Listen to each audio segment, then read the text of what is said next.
da do, what da do, da da do, da da do.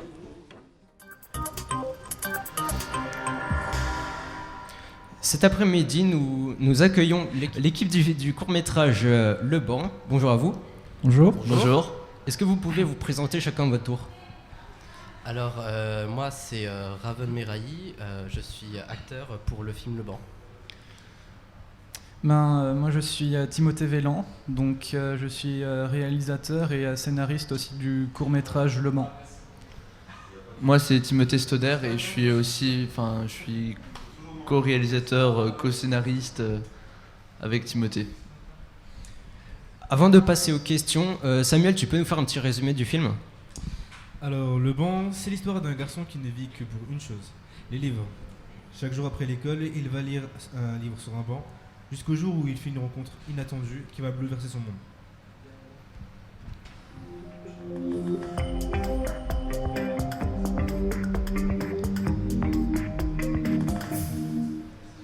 Donc nous allons passer maintenant aux questions. Et la première que nous venons vous poser est: comment avez-vous eu l'idée de ce projet ? L'idée principale vient de moi.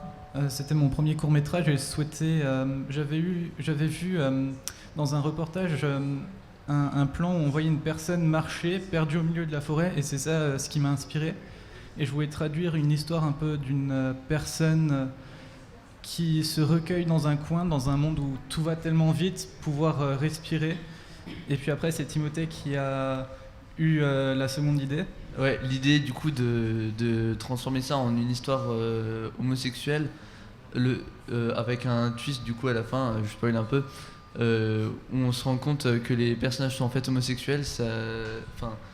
Je suis moi-même bisexuel, du coup je suis un peu militant sur les bords, et ça me faisait plaisir de pouvoir inclure dans le court-métrage. Je trouvais que ça rajoutait un peu d'originalité à l'histoire.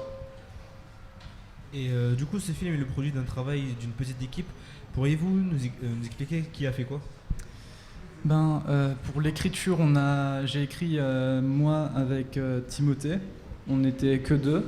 Donc c'est vrai qu'au niveau des idées, on en a moins vu qu'on n'est pas beaucoup, mais du coup on peut travailler beaucoup plus efficacement. Moi, j'ai surtout fait le scénario avec Timothée et la voix off, parce que c'est pas la voix de l'acteur qu'on voit, c'est la mienne, parce qu'on a eu des problèmes techniques, vu que moi je suis au lycée à Metz et que eux ils sont au lycée sur Schöneck. C'est un peu compliqué de se coordonner. Du coup j'ai dû faire la voix off moi-même à l'internat à Metz, du coup, et on a rajouté par-dessus sur le film, voilà. Moi j'ai joué le personnage d'Alan.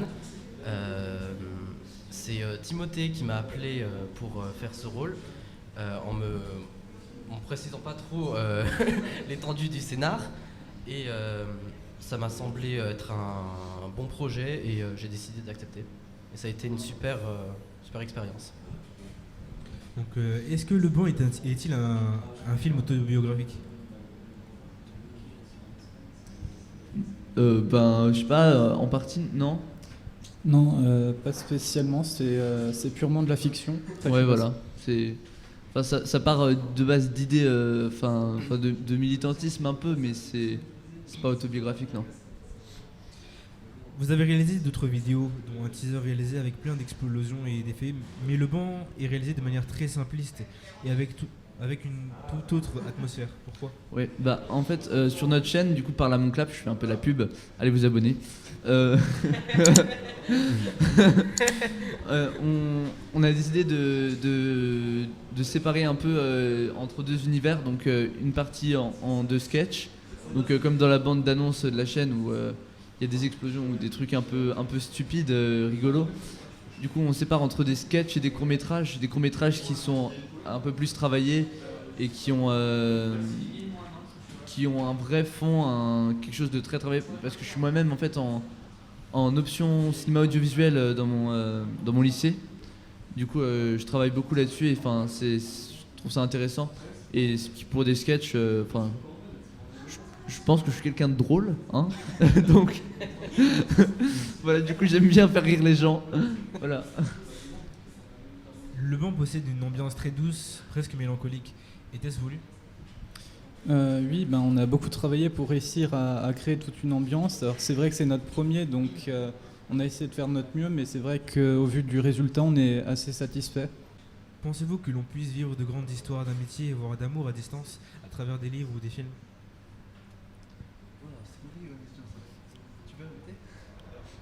Pensez-vous que l'on puisse vivre de grandes histoires d'amitié, voire d'amour à distance, à travers des livres ou des films? Ben, je pense que c'est possible, hein. On a fait une histoire fictive, mais qui peut vraiment se réaliser. Et puis la lecture, ça permet de s'évader aussi. C'est tout le côté, vraiment, on peut s'évader. Et Oui, bah les relations épistolaires, c'est un truc qui existe depuis un moment, déjà dans plein de livres assez classiques. Ça permet de ne pas s'arrêter sur le physique et de voir les gens comment ils sont à l'intérieur. Enfin, c'est quelque chose d'important et souvent il faut pas s'arrêter au physique. Du coup, oui, une relation épistolaire pour commencer une relation amoureuse, c'est tout à fait possible. Donc oui, pour moi, c'est quelque chose de possible. Comme tu l'as dit, Timothée, ça existe depuis longtemps. Et même en littérature ou même au cinéma, où des histoires comme ça, c'était dans la majeure partie des histoires qui étaient très attachantes, ont été vraiment pris dedans dans l'histoire. Et c'est tout. Alors, le film Le Banc est en ligne sur la chaîne YouTube Parle à mon clap. C'est quoi cette chaîne? C'est une chaîne qu'on a créée. Donc, de base, c'était la chaîne de Timothée Stoder. Ouais, c'est la chaîne que j'ai créée du coup avec mon adresse mail. Et du coup, les deux principaux créateurs, c'est Timothée et moi. Après, Raven revient souvent sur nos tournages parce qu'elle est d'une grande aide pour nous. Du coup, c'est vraiment sympa de sa part. Mais, Merci. Les créateurs, c'est moi et Timothée. Oui, en fait, on s'est rencontrés en seconde au lycée ensemble, et en fait, on s'est rendu compte qu'on avait vraiment la même passion, et c'est ça ce qui est cool. On a pu créer ensemble, parce que c'est beaucoup plus facile de se lancer à deux que tout seul, où on doit que compter sur soi-même.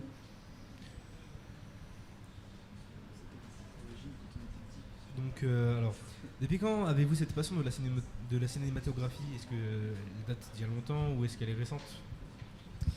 Moi, depuis tout petit, je me souviens encore, j'avais peut-être 6-7 ans, je faisais des petites vidéos avec mon frère, donc c'est vrai que j'ai toujours aimé faire de la vidéo, mais ça fait que 2-3 ans où vraiment je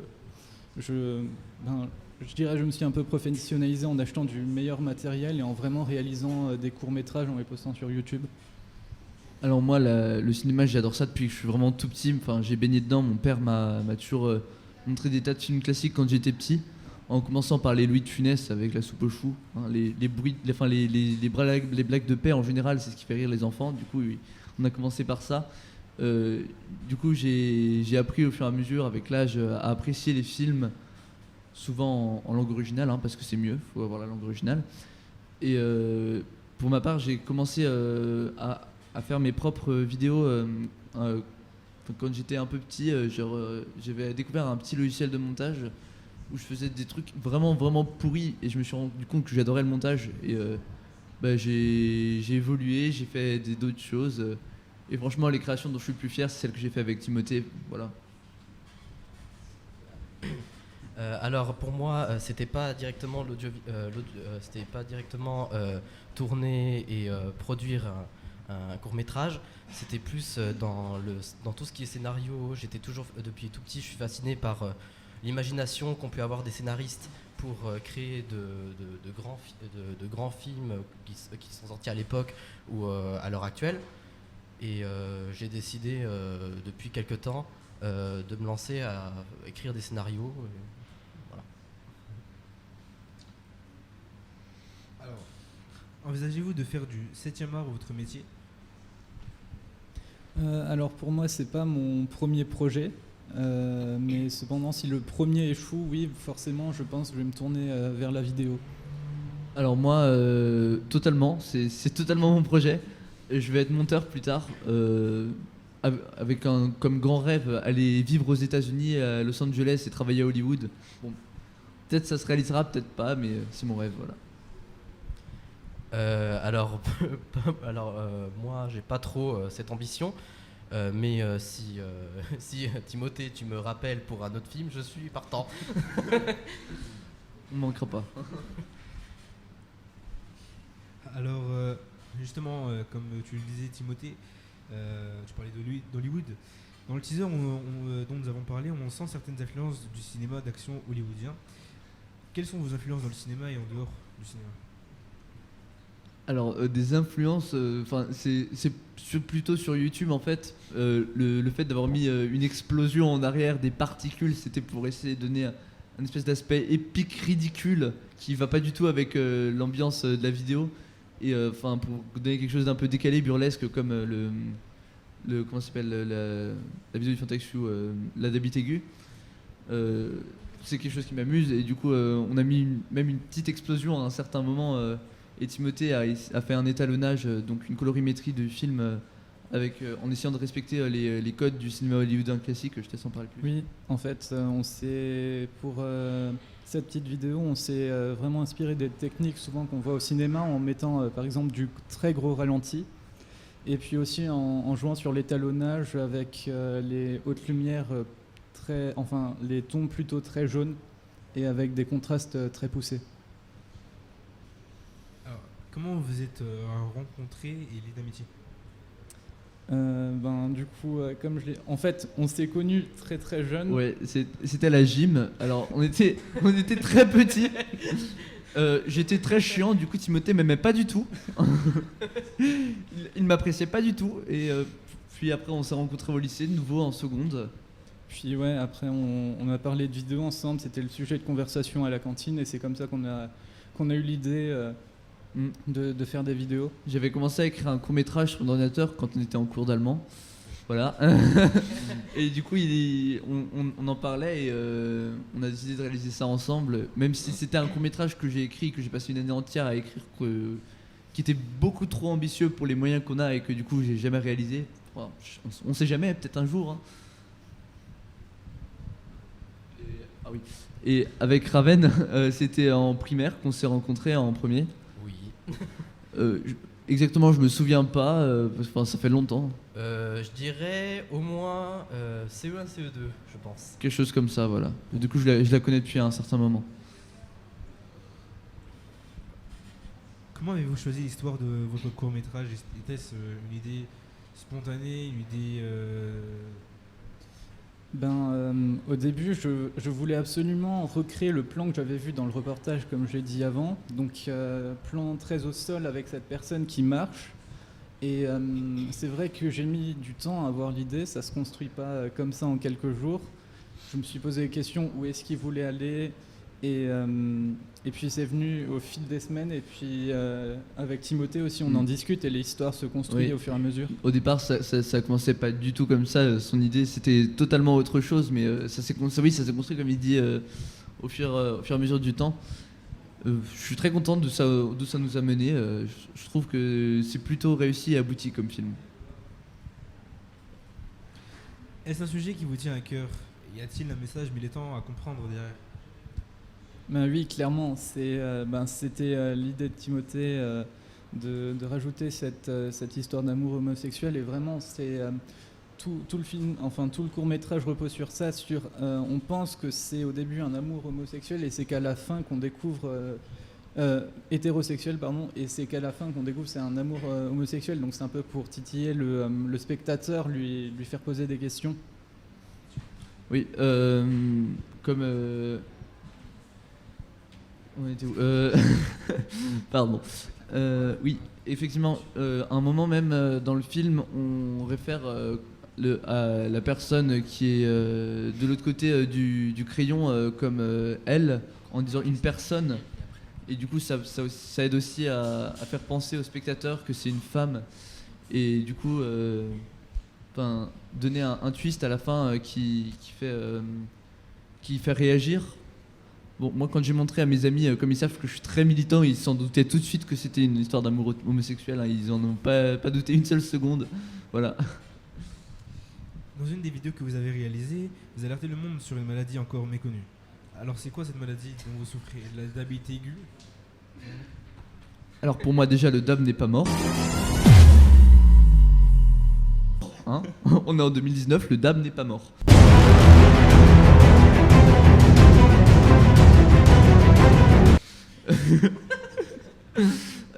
Oui, bah moi j'adore dabber, hein. C'est mon humour un peu pourri, voilà. Et du coup, je voulais participer au concours Fanta XU3 dans l'équipe de McFly et Carlito. Et du coup, j'ai attendu longtemps qu'ils mettent leurs contraintes sur internet pour que je puisse réaliser la vidéo. Finalement, ils ont mis une semaine avant le moment où on pouvait enfin rendre les projets finaux. Du coup, j'ai dû à l'internat faire un max de boulot. J'ai dû m'occuper de base de faire un scénario que j'ai dû écrire en une nuit. Après, le lendemain, j'ai fait le propre. J'ai aussi téléphoné à l'entreprise de mon père qui nous prête les locaux. Valorem, c'est marqué à la fin qui nous ont prêté leurs locaux.